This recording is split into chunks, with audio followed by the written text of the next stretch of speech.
everyone, and welcome back to Mic Check 2. I'm Rachel, and I am joined by my two lovely co-hosts. We have Aja and Sean. And we also are joined today by our special guest, Melissa. So I'll go ahead and allow her to introduce herself. Hi, everybody. Hi, Melissa Hawthorne. I'm a registered dietitian with St. Hope. I started in 2013 with the organization, so coming up on 10 years, which has been really exciting. It's been great to be able to spread nutrition to all of our patients and the community as we do events such as the podcast like this. But I'm a registered dietitian. I'm a licensed dietitian within the state of Texas, and I also have a certification as a diabetes educator. Oh, nice. Yeah. Well, we are so excited to have you here today. So we're just going to go ahead and dive into it, the topic of nutrition. All right. So with the holidays approaching, it is our favorite time of the season. You know, we have Thanksgiving, Christmas, New Year's. Just at Halloween. Just at Halloween. Everyone's full on candy still, including myself. But we wanted to talk to you about healthy eating habits during the holiday season.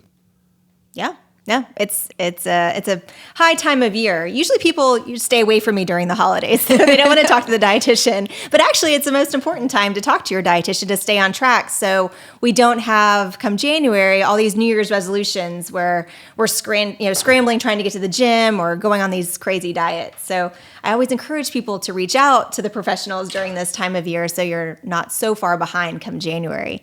I recently read that people usually gain between 3 to 10 pounds from November till New Year's. Okay. That's evil.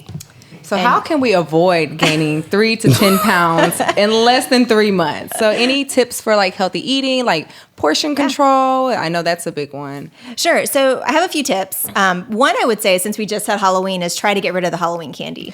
I donated some to my kids' school this morning, so it's going to the troops. We're just trying to get it out. It's one of those good tips I always tell people is out of sight, out of mind. And so, the holidays are all about tradition, but also, seeing people and possibly making traditional foods that you're used to. Mm-hmm. And there's nothing wrong with that. But if you're cooking a lot and cookies and cakes and whatever your tradition, usually it's food, try not to have them out on platters or, when you walk by the kitchen, you grab them. Try to maybe put them in containers, maybe in the pantry. Know that they're there. Bring them out when guests come if you'd like. But as a whole, don't have yourself keep walking by them and remind yourself, no, I'm not going to eat a cookie. I'm not going to eat a cookie. And then eventually you'll eat that cookie.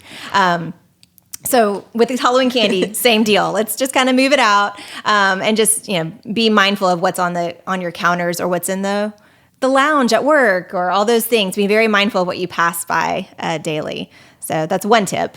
I feel a little attacked.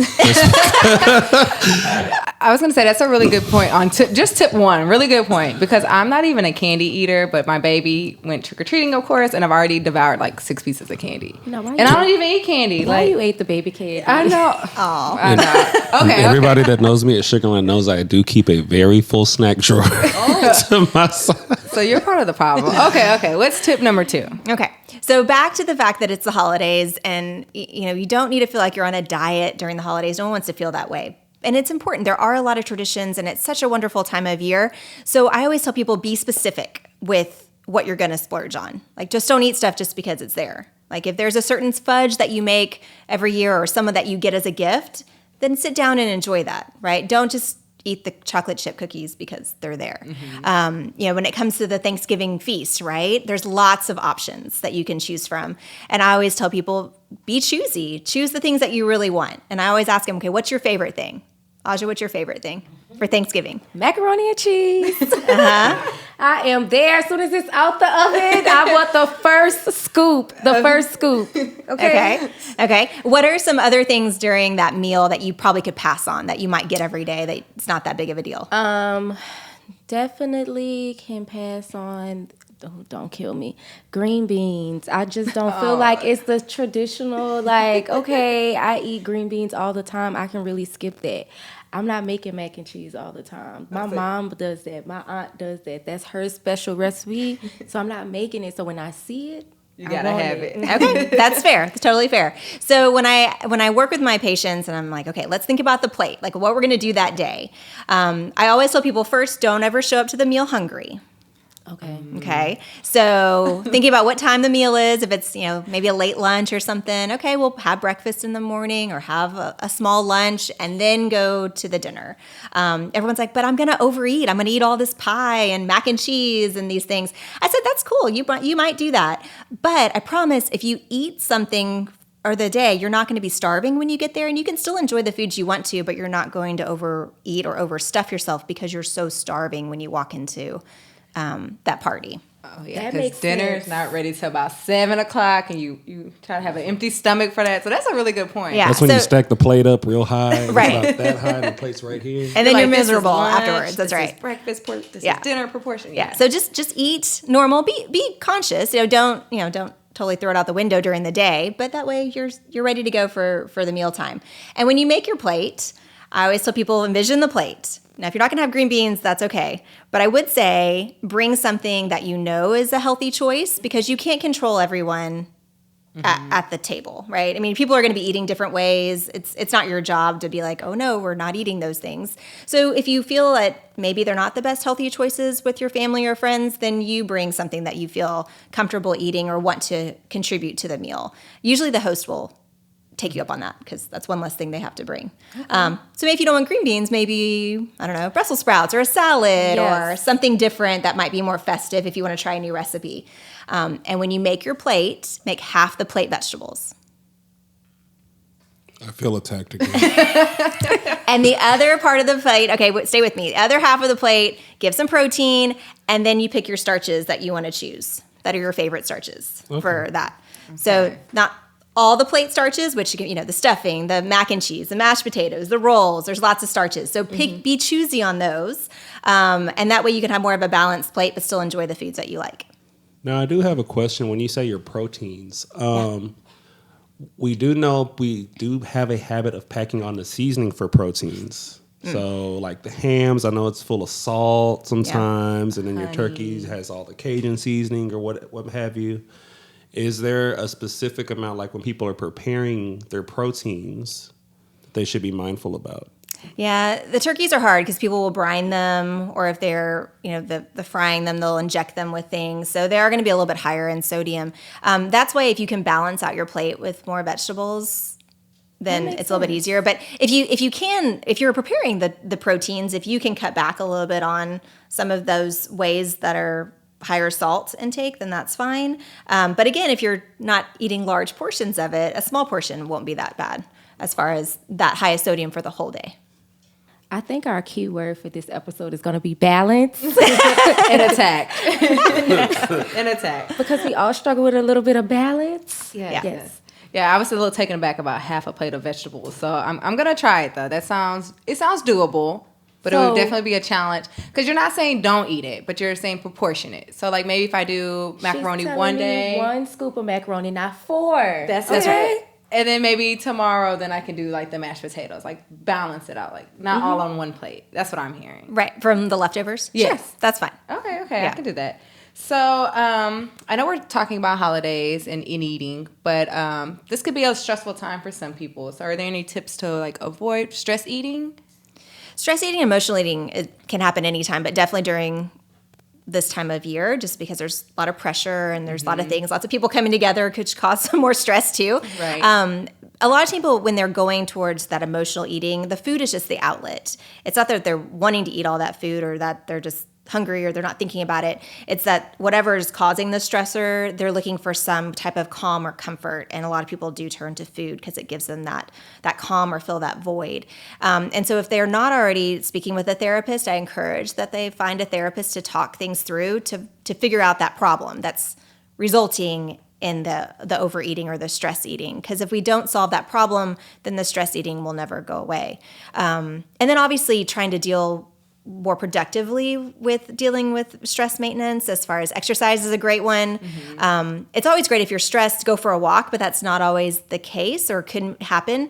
But there's actually research that shows that if you are consistently exercising, then that will naturally bring down your stress level over the day, not just at that moment.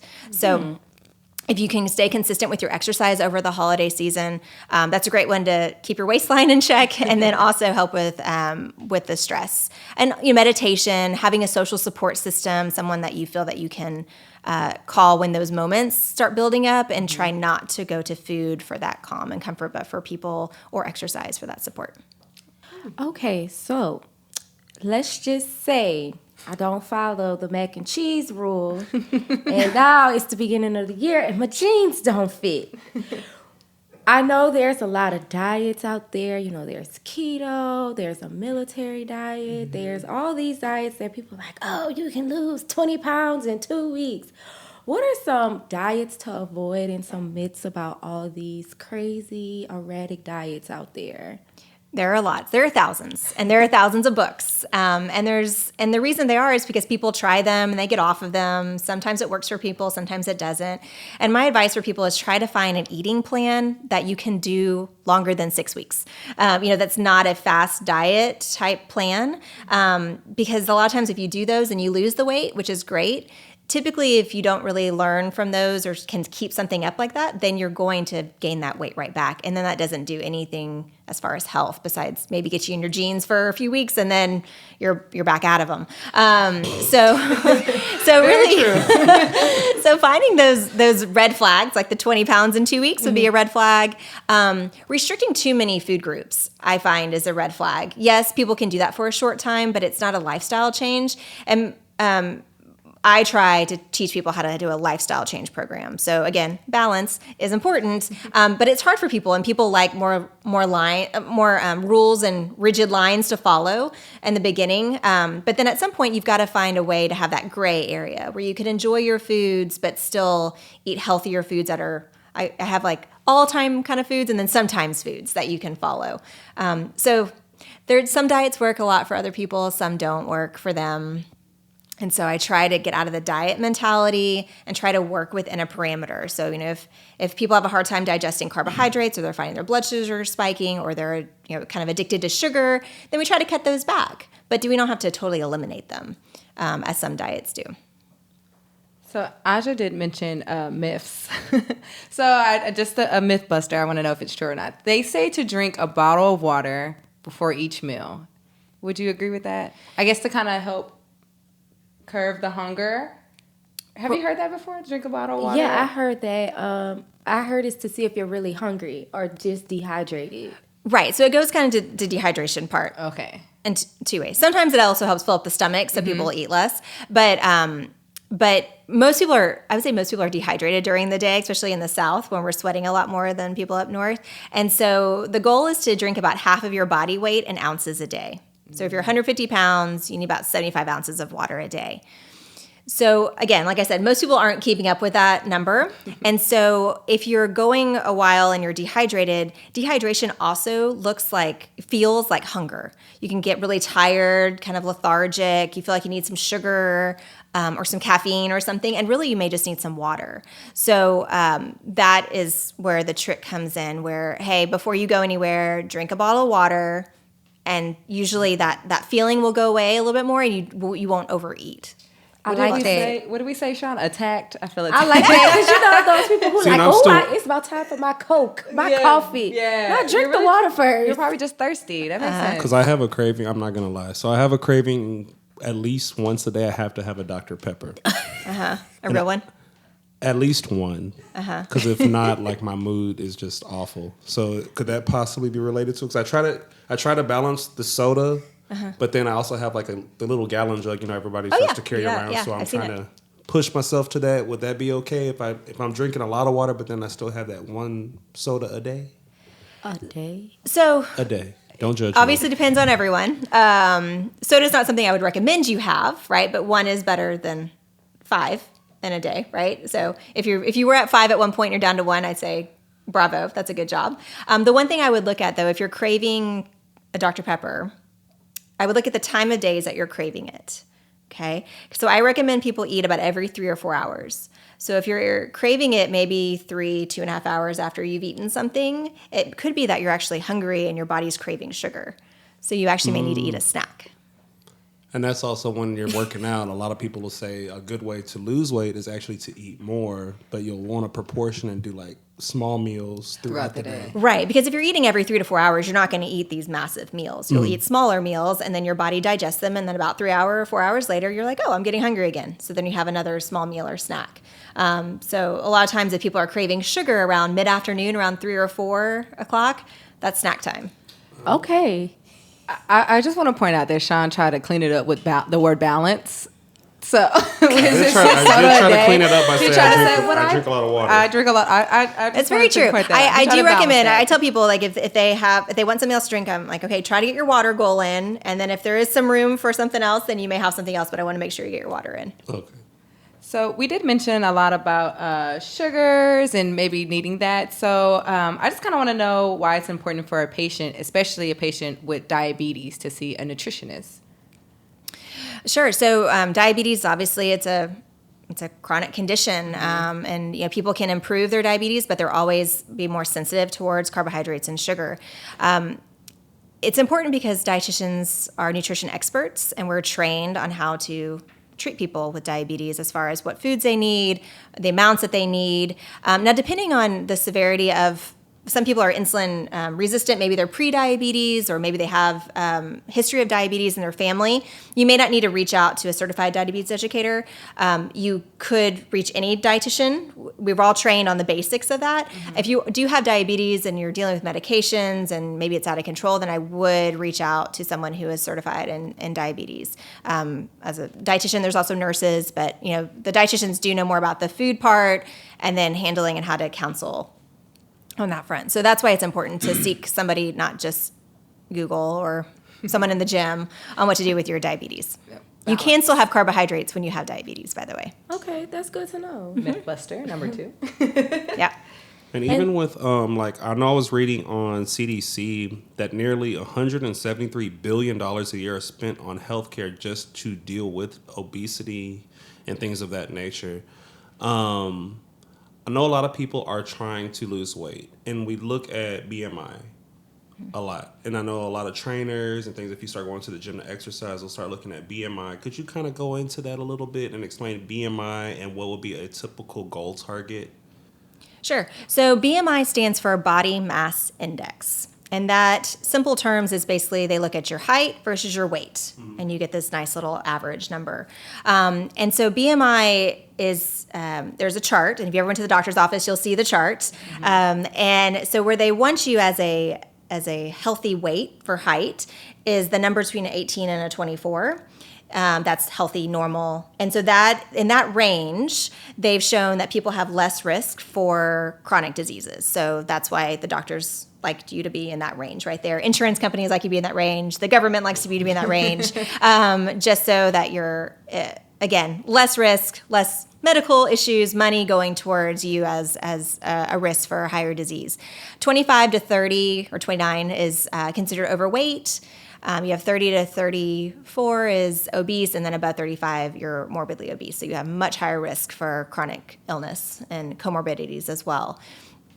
So BMI is one tool for health. It is not the only tool to look at for health, but it's the easiest tool and the quickest tool. So that's why doctors will use it a lot. That's why if you're, life insurance, all those things, they use BMI just because it's the easiest thing to look at height versus weight. It doesn't look at body fat, however. So that makes a really big difference because some people can be very lean, like bodybuilders who are very lean. But if you look at the BMI, they're considered obese because of their lean body mass, but lots of muscle. So waist circumference is another good one. Smaller waist size typically means lower risk of heart disease.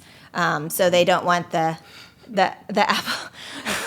We just had Sean do a waist shape for those who can't see, who are not watching this on YouTube. So we want more of the pear shape. It seems to be a healthier or hourglass as opposed to an apple shape. So if you're trying to lose weight and you're getting there, but you're still maybe on the overweight side or obese, but your waist size is getting smaller, you're losing inches, then that's a great sign that you're in the right direction. And I know even with you need to hear that today. I needed to hear that. I still feel attacked. And I know there's a lot of times, even when our patients come in to see their providers, they will be recommended to see a dietitian or nutritionist. And it's not necessarily a bad thing. It's just, how would I be able to put it? Let's say when they go into the scale and they talk about their eating habits with the doctor, they'll say, hey, maybe we can schedule an appointment with a nutritionist. And then that way you can kind of guide them to a healthy lifestyle. There we go. Yeah. I mean, it's true. I'm not the most favorite person for people to see. Some people dread it. Some people love it. I never know what I'm going to get when I see patients sometimes. But it really, if you're ever talking to a patient, please put them at ease that we're not taking away their favorite foods. Everyone is at a different place in their journey. And so what I'm here to do is figure out, okay, this is how you're eating now. These are maybe some health risks that we have to deal with. Maybe you have high cholesterol. Maybe it's high blood pressure. Maybe it's your blood sugars are creeping up. How are we going to make you just a little bit healthier by making some changes? We can't change everything in one session. I wouldn't want to change everything in one session. I would try to give my clients and my patients small goals to work on, so that way the next time I see them, they can feel like they accomplished something and they're getting a little bit better. And then once they can get those habits under control, then we kind of move to more other habits, healthy habits, so they can kind of conquer those and continue to work towards a healthier lifestyle. But it's baby steps, it's little things, and it's just, good information coming from an expert and not just anyone. So it's just a great service that we can offer our patients at St. Hope. And it's not necessarily, and again, just for those watching on YouTube or listening, it's not necessarily a bad thing if your provider recommends you seeing the nutritionist. It's just to try to help guide you into a slightly healthier lifestyle of eating and whatnot, just to avoid diabetic care or taking more medicine, later in life. No one wants to really do that. Right. And so, it's not a bad thing. It's a great option that some people have never even met with a dietitian. A lot of people I meet with, they're like, oh, you're the first person I've ever talked to. Like, I don't even know what to ask you, because they don't really know. You were actually the first dietitian I've talked to years ago. So I can actually speak to that, because I talked to a doctor and then she recommended me talking to a dietitian, and Ms. Hawthorne was the first one I talked to. So that is very true. Never thought about it. Out of sight, out of mind. But then I talked to her, and we talked about steps years ago, and clearly it didn't work. But the point we haven't talked recently, though. Yeah, it was just recently. Yeah. But the point is, I wasn't offended by it, and I would encourage others to not be offended if they are recommended to see a dietitian. I just want to put that out there. And I think it was after we talked, you got your big water bottle too. It was. You were so proud to show me your water bottle. Goals, baby goals, love it. Mm-hmm. So, of course, I have a question. Okay, so for somebody like me, my guilty pleasure is snacking. It might not be the best choice of snacks. So I know you said maybe eating like smaller portions and then having a little snack. What are some good or healthy food swaps that I can quickly have as a snack that's not chips? Because my thing is, I would just be like, oh, let me just grab some chips. And I need to put the chips down. Okay. I need to hide the chips. Me too.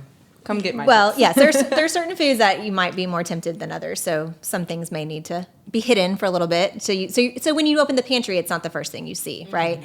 But snacking is not bad. Okay. Right? But you're correct. There are better foods to snack on than others. And really the point of snacking, like I said, eating every 3 to 4 hours, it's boosting your metabolism so that your body will eat smaller meals, digest those faster, and then you give it some more fuel to digest again. Instead of giving this big meal all at once that it's got to try to digest, and it doesn't, actually slows down the metabolism a little bit more. So when you're eating the snack, I always recommend having some kind of protein and a carbohydrate to go with it. So for example, your carbohydrates are going to be any type of grain. So bread, crackers, fruit, vegetables have a little bit of carb, yogurt, those types of foods. Okay. And then preparing it with the protein, which can vary from Greek yogurt to cottage cheese to turkey, chicken, little tuna. Nuts. So protein and healthy fats work too. Okay. So some example of combining the two would be apple and string cheese. Okay. Or peanut butter and crackers, or a half a peanut butter sandwich on whole wheat bread.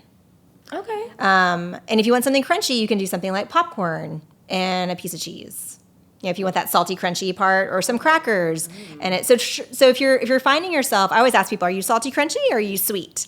And so that's important, because if you're gravitating towards the salty, crunchy things, then it would be helpful if you found something that was similar, salty, crunchy, a little bit healthier, and add the protein. Because what happens if you're just eating the chips, your blood sugar goes up and then drops down. And then the dropping down part of the blood sugar is when you get hungrier again and you look for more carbs.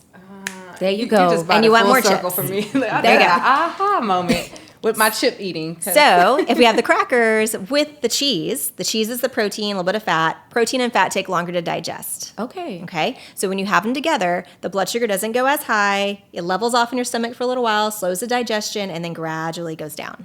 And that's why those little snack packs will sometimes have like the little small slices of cube cheese pieces with the protein. Okay. Yeah, there's some that have like nuts and maybe a little bit of dried fruit. There's your carb, and a little bit of cheese, and so that works together.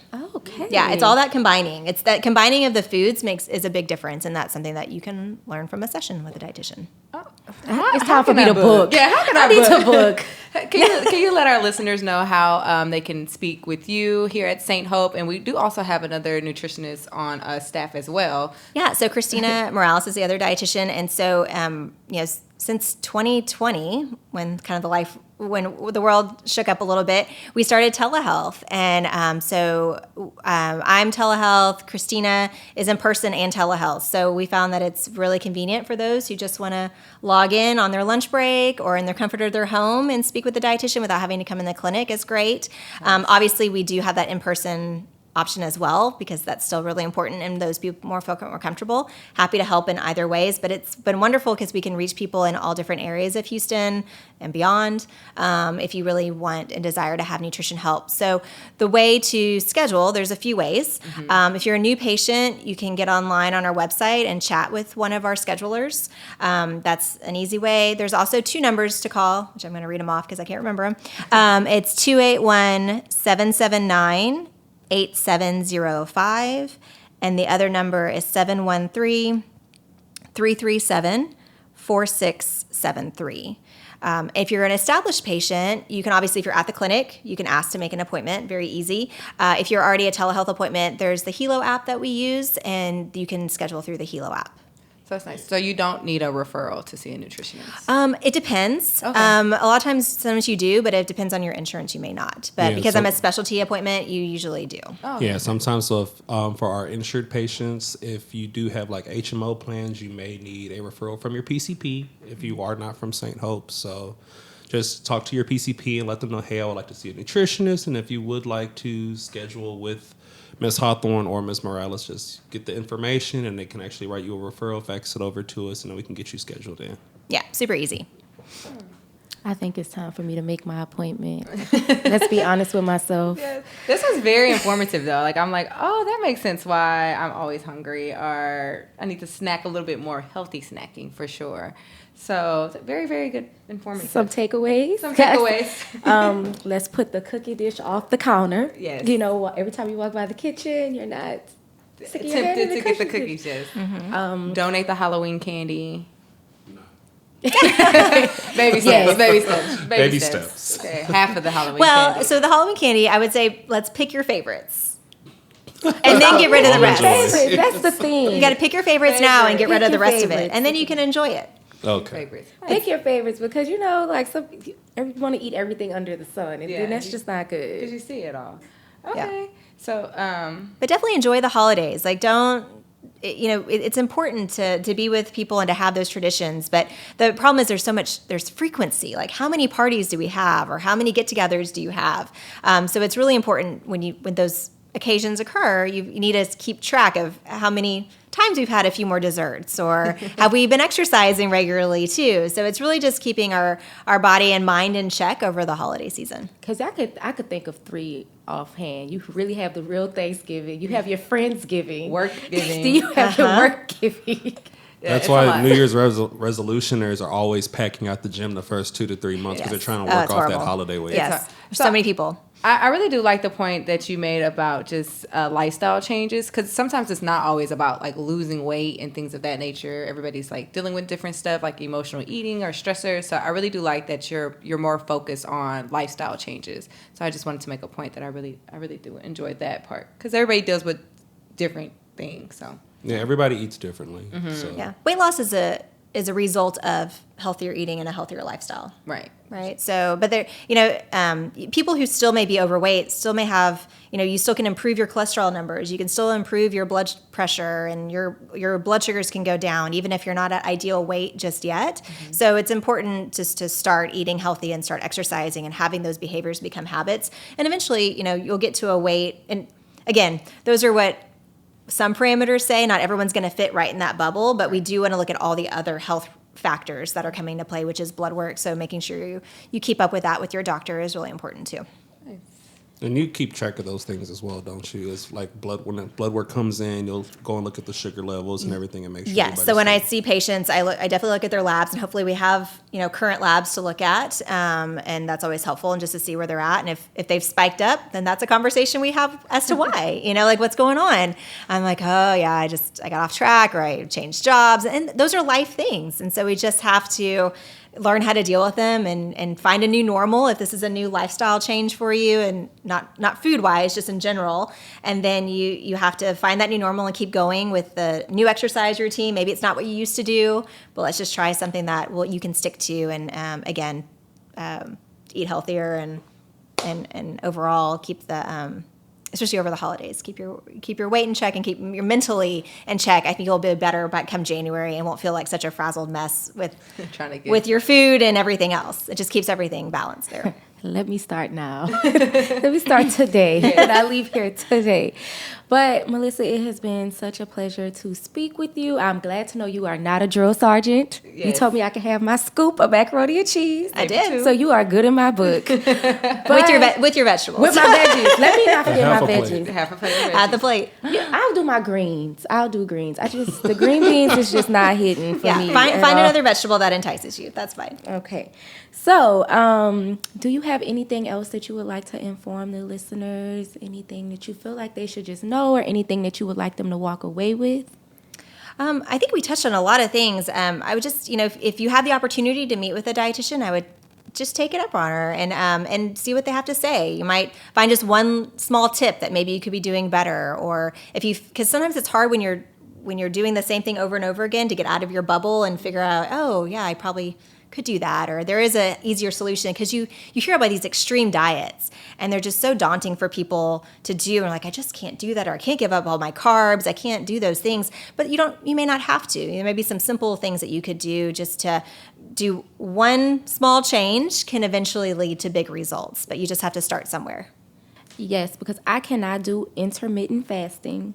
I tried that. It just does not work, because I work out at 5 a.m. Oh, yeah. And then you're saying I can't eat again till like 1 p.m. No. That sounds crazy. No. Yeah. But I'm hungry for you. Yes. But I do think it's also good too, because we can also, patients can come and actually have you look at the choices that they're making, or looking at their plate. Because sometimes you might think you're eating the healthiest thing in the world. You might think you have it all together. Mm-hmm. And it takes somebody else looking at your plate to let you know it's not right. It's not right. So like that big soul food plate you get on Sunday. Let's reduce it.